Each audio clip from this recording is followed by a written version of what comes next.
Captain, a most curious development on scanner 5-7. That's all. Take a look at it, Mr. Smollett. Screen on, Captain.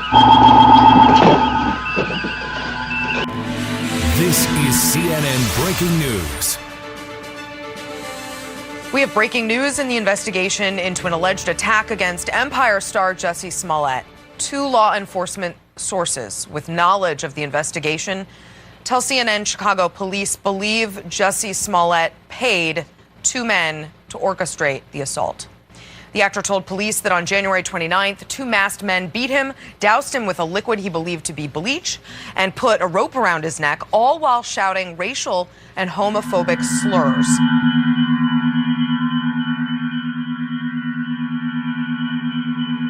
Our sources directly connected to Jussie Smollett want to clarify three things. First, there have been media reports that his assailants were wearing MAGA hats. At least that's what he told cops.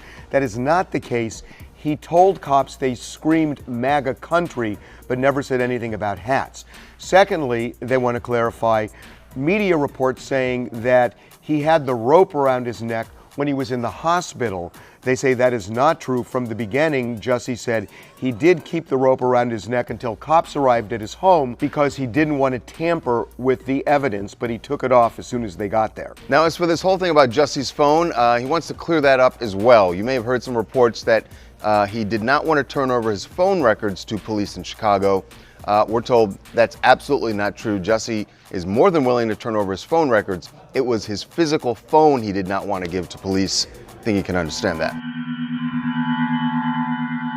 There is a big discrepancy in Jussie Smollett's story.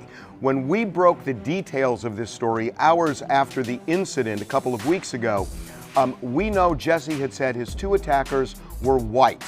We also know, and now that he's appeared on Good Morning America, that he says he is positive that the people in the surveillance video, the two men, are the people who attacked him. And now we learn that those two men are Nigerians, both of whom are black.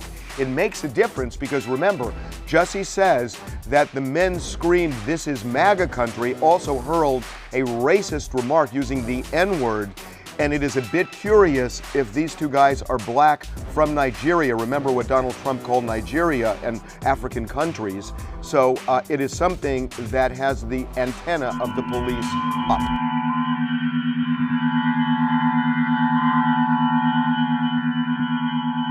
Good evening, I'm David Begnaud. Empire actor Jussie Smollett is sticking to his story, claiming he was the victim of a racist and homophobic assault last month. But now, two Nigerian brothers who police arrested and then released without charging them are telling authorities a story that is different than what Smollett reported to police. Tony DeCopel has more. A celebrated young actor. Regarding a friend that was assaulted and battered. He's supposed to be well known. The noose was placed over the friend's neck. A heinous crime. But was it staged? According to a Chicago police source, authorities are now investigating that very question. Just 4 weeks after Empire star Jussie Smollett first described a racist, homophobic attack that shocked the country. I see the attacker masked, and he said, "This MAGA country," punches me right in the face. And just days after Smollett went public with new details. I noticed the rope around my neck and I started screaming. And I said, "There's a rope around my neck." Saying he was, quote, pissed off that some people didn't believe him. How do you not believe that? It's the truth. The Chicago Police Department said new evidence shifted the trajectory of the investigation after detectives arrested two Nigerian brothers identified as Ola and Abel Asundario. They were seen on surveillance video the night of the incident, and police found rope, masks, and bleach in their apartment. But they were released Friday after the brothers told police they bought the rope at a nearby hardware store and participated in the attack at Smollett's request, according to a Chicago police source. Smollett also allegedly paid them. Gloria Schmidt is the brothers' attorney. New evidence that was brought to their attention. Obviously, I had it. Obviously, my clients had it. Through his lawyer, Smollett said he has been angered and devastated by recent reports that he played a role in his own attack, adding nothing is further from the truth.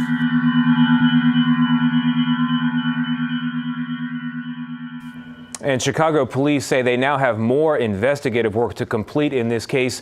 One of the Nigerian brothers had been an extra on the show Empire. One was also Smollett's trainer, according to Smollett's attorney. Now, David Smollett had just earlier in the week said he will be forever changed by this incident. There are so many twists and turns in this, Tony. Initially, police were referring to Smollett as the victim. Not anymore. As of late today, now they're referring to him as the individual who reported the case.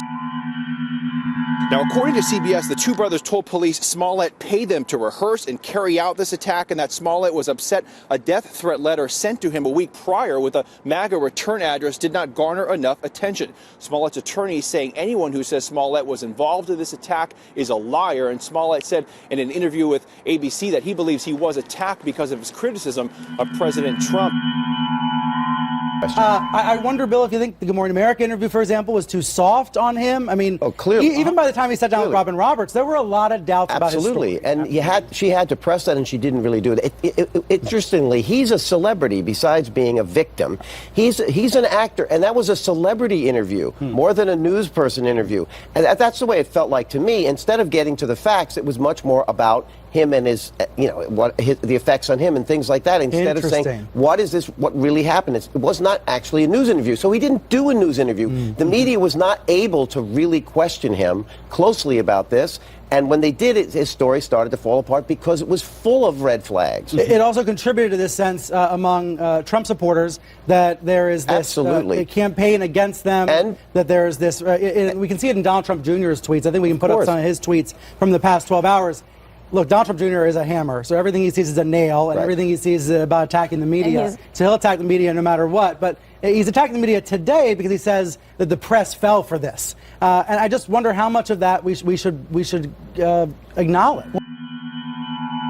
And now Democratic politicians who came out and said this was a modern-day lynching are going to have to be held to account. They jumped way too early on this, and there's where the real fault lies. I think you can't use your ideology and impose it on a story like this. You're going to get burned. Maybe you won't always get burned, but it's a tremendous risk. But there are consequences, and the consequences are that you can't file false reports, right? Because when you do that, and listen, the detectives, you asked Brian about the media's response to this, which I thought was very responsible.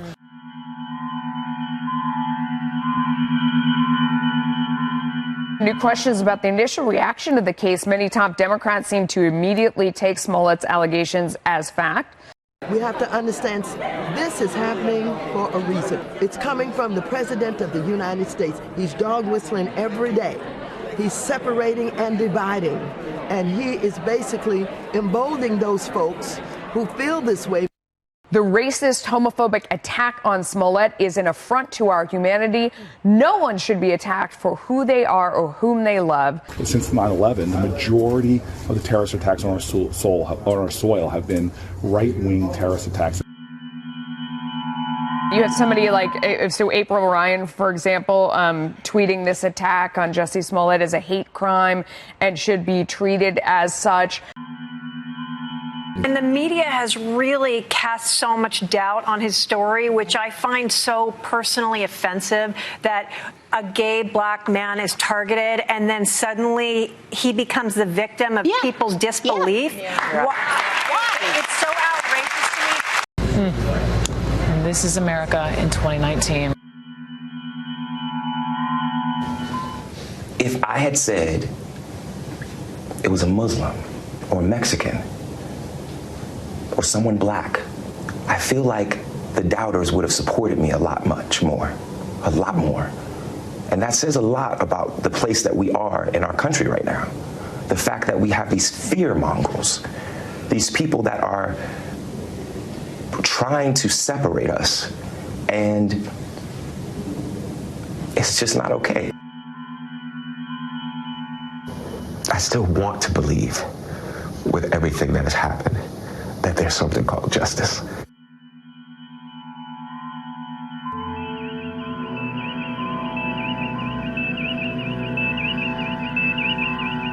I will destroy it.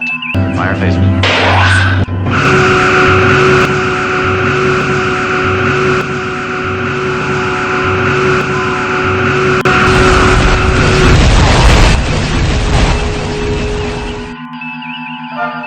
check off.